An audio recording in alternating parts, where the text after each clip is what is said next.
Avant de plonger dans cette histoire incroyable, pensez à vous abonner à la chaîne et à activer la cloche. Ici, chaque récit a quelque chose à dire, et vous ne voudrez pas en manquer un seul. Dans un centre commercial chic de la ville, l'agitation battait son plein. La lumière fluorescente reflétait sur les vitrines impeccables, mais derrière le vernis de luxe, le racisme silencieux se glissait. Ce jour-là, Marie-Claire, une femme noire, était venue pour superviser l'ouverture d'une nouvelle boutique qu'elle possédait depuis plusieurs années. Son élégance et sa détermination étaient palpables, mais invisibles aux yeux de certains. À l'entrée, un vigile blanc, corpulent et autoritaire, la fixa d'un regard suspicieux. Sans raison apparente, il s'avança et, d'un ton sec, l'accusa de tentative de fraude.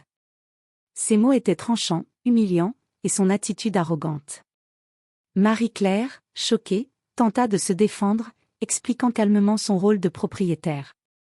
Mais le vigile, sourd à la vérité, la poussa vers la sortie, la privant de son droit de circuler librement dans son propre magasin. Les clients s'étaient tus, certains choqués, d'autres indifférents. Marie-Claire, blessée et humiliée, quitta les lieux sous les regards indiscrets. Pourtant, ce qu'ignorait le vigile, c'est que ses actions n'étaient pas sans conséquences. Derrière cette façade d'autorité, il venait de déclencher une chaîne d'événements qui le mènerait, plus tard, à faire face à une vérité qu'il n'aurait jamais imaginée. Quand le temps passa, et que le vigile se crut encore maître de la situation, il ne savait pas que Marie-Claire avait observé, préparé et attendu le moment exact pour retourner la situation contre lui. Ce jour-là, le monde qui l'entourait allait changer de manière inattendue. Le vigile, encore tout fier de son geste, était retourné à son poste. Dans son esprit, il pensait avoir réglé le problème, une femme noire prétentieuse, remise à sa place. Il ne se doutait pas que son arrogance venait de planter les graines de sa propre humiliation. Marie-Claire, elle, n'avait pas quitté le centre commercial par simple humiliation. Elle avait observé chaque mouvement du vigile, chaque parole mal placée. Son regard, calme mais déterminé, révélait qu'elle savait exactement comment agir. Elle prit son téléphone et contacta discrètement le responsable de la sécurité du centre ainsi que la direction du magasin. Elle expliqua la situation avec clarté, détaillant la fausse accusation et le comportement abusif du vigile. Quelques heures plus tard, alors que le vigile faisait sa ronde, un supérieur descendit des escaliers. D'un ton sévère, il demanda : « Pouvez-vous m'expliquer pourquoi une cliente, et pas n'importe laquelle, la propriétaire du magasin, a été chassée de ses propres locaux ?» Le vigile, pris au dépourvu, bafouilla quelques mots confus. Ses collègues le regardaient, certains amusés, d'autres incrédules. Le vent avait tourné.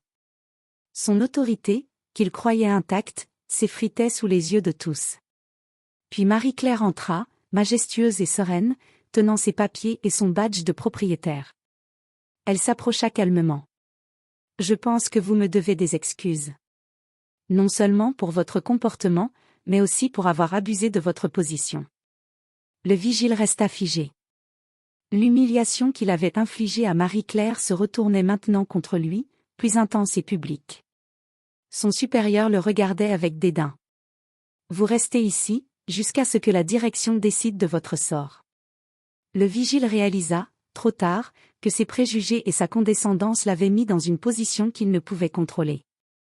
Ce qu'il croyait être un simple exercice de pouvoir venait de devenir un moment de honte inoubliable. Marie-Claire, elle, souriait intérieurement. Elle savait que cette situation n'était pas seulement une revanche, c'était une leçon pour tous ceux qui sous-estiment le courage et la dignité d'une femme noire dans un monde encore trop rempli de jugements hâtifs. Le vigile n'avait jamais imaginé qu'un simple abus de pouvoir pourrait le mettre dans une telle position. Le reste de la journée, il erra dans le centre commercial, sentant tous les regards se poser sur lui. Certains murmuraient entre eux, d'autres le fixaient avec un mélange de reproche et de curiosité. Même ses collègues, d'habitude complices de ses gestes autoritaires, détournaient les yeux. Marie-Claire, de son côté, n'avait pas besoin de lever la voix pour faire passer son message.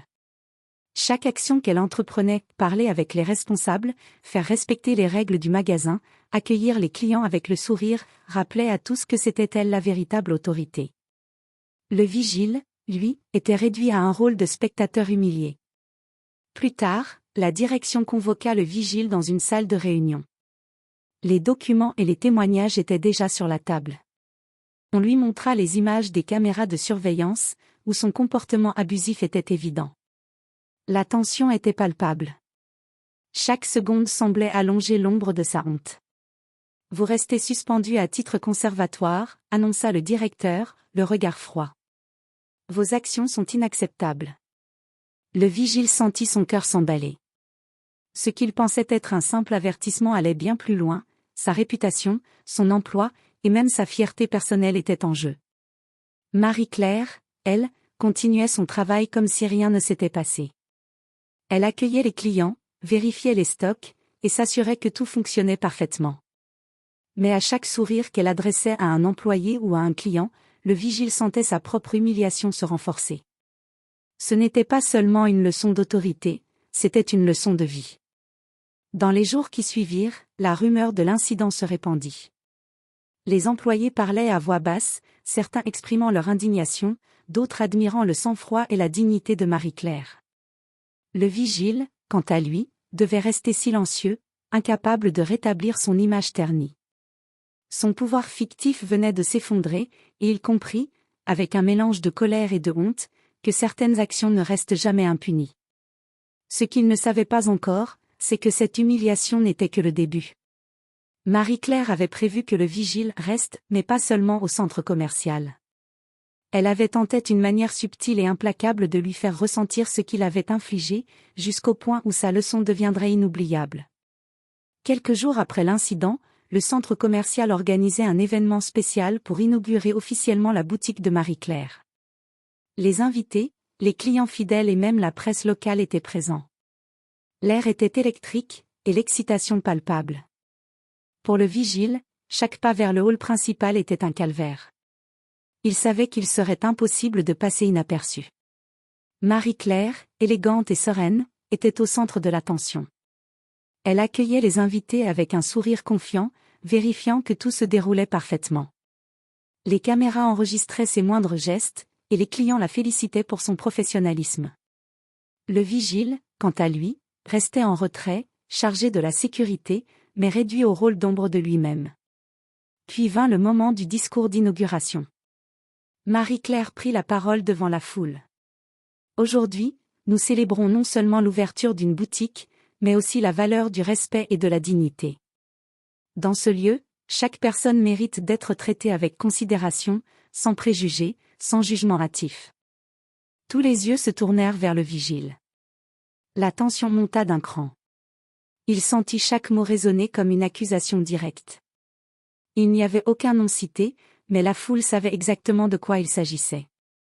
Les murmures et les regards insidieux le foudroyaient. Marie-Claire continua, le sourire toujours présent. Je crois que nous pouvons tous apprendre de nos erreurs. Même ceux qui pensent avoir le pouvoir de juger doivent comprendre que la vraie force réside dans la justice et le respect. Le vigile baissa la tête. Il comprit qu'il ne pourrait jamais restaurer sa réputation ici. Les invités, certains ayant assisté à l'incident initial ou entendu les rumeurs, applaudissaient Marie-Claire. Sa dignité et son courage transformaient l'humiliation du vigile en spectacle public. À la fin de l'inauguration, Marie-Claire s'approcha du vigile avec un calme impressionnant. « J'espère que vous avez compris que vos actions ont des conséquences, » dit-elle doucement mais fermement. Le respect n'est pas optionnel. Le vigile, figé, ne put que hocher la tête. Il avait resté exactement là où Marie-Claire voulait, face à sa propre erreur, sous le regard de tous, incapable de reculer. Cette humiliation publique, orchestrée avec élégance et maîtrise, resterait gravée dans sa mémoire bien plus longtemps que n'importe quel avertissement ou sanction administrative. Marie-Claire, elle, reprit son rôle de propriétaire avec sérénité. L'événement se termina par des félicitations et des sourires admiratifs. Le vigile, lui, quittait le lieu avec le poids de sa honte, conscient qu'il venait de recevoir une leçon qu'il n'oublierait jamais. Les jours qui suivirent l'inauguration furent un véritable tournant pour le vigile. Son comportement avait été documenté, raconté et discuté à plusieurs niveaux de la direction du centre commercial. Les rumeurs s'étaient étendues bien au-delà des murs de la boutique, certains clients partageaient l'histoire sur les réseaux sociaux, et l'incident commençait à circuler dans les médias locaux. Le vigile, autrefois sûr de lui et dominateur, se retrouva sous pression. Sa réputation était ternie, et ses supérieurs le surveillaient de près. Chaque mouvement était scruté, chaque parole pesée. L'ombre de son erreur planait sur lui, et il réalisait que ce n'était pas simplement un avertissement, c'était un rappel brutal que l'arrogance et le racisme ont un coût réel. Marie-Claire, elle, continuait son travail avec une sérénité implacable. Elle supervisait son équipe, accueillait les clients et consolidait la réputation de sa boutique. Mais elle ne se contentait pas de triompher, elle veillait à ce que le centre commercial adopte des pratiques plus justes, notamment en matière de sécurité et de traitement des clients. Elle rencontra la direction et proposa de mettre en place des formations obligatoires sur le respect, la diversité et l'égalité. Le vigile fut contraint de suivre ces formations, chaque session lui rappelant ses erreurs et le comportement inacceptable qu'il avait affiché. Son quotidien, autrefois marqué par l'autorité et le mépris, devint une succession de leçons sur la dignité et le respect. Avec le temps, il commença à comprendre difficilement, mais sûrement, que le véritable pouvoir ne réside pas dans la force physique ou le contrôle, mais dans la manière dont on traite les autres. Chaque geste de Marie-Claire, chaque sourire et chaque rappel de ses droits lui avait appris une leçon inoubliable. Marie-Claire, quant à elle, ne cherchait pas la vengeance pour elle-même. Son objectif était clair, montrer qu'aucun acte d'humiliation ou de racisme ne resterait impuni, et que la dignité pouvait triompher avec patience, intelligence et courage. Le vigile, désormais, resté face à ses actes, devait vivre avec le poids de cette vérité, une vérité que personne ne pourrait effacer. Ainsi, l'incident qui avait commencé par une humiliation devint une leçon exemplaire pour tous ceux qui fréquentaient le centre commercial. Et Marie-Claire, toujours digne et inébranlable, resta la figure de respect et de justice qu'elle avait toujours été.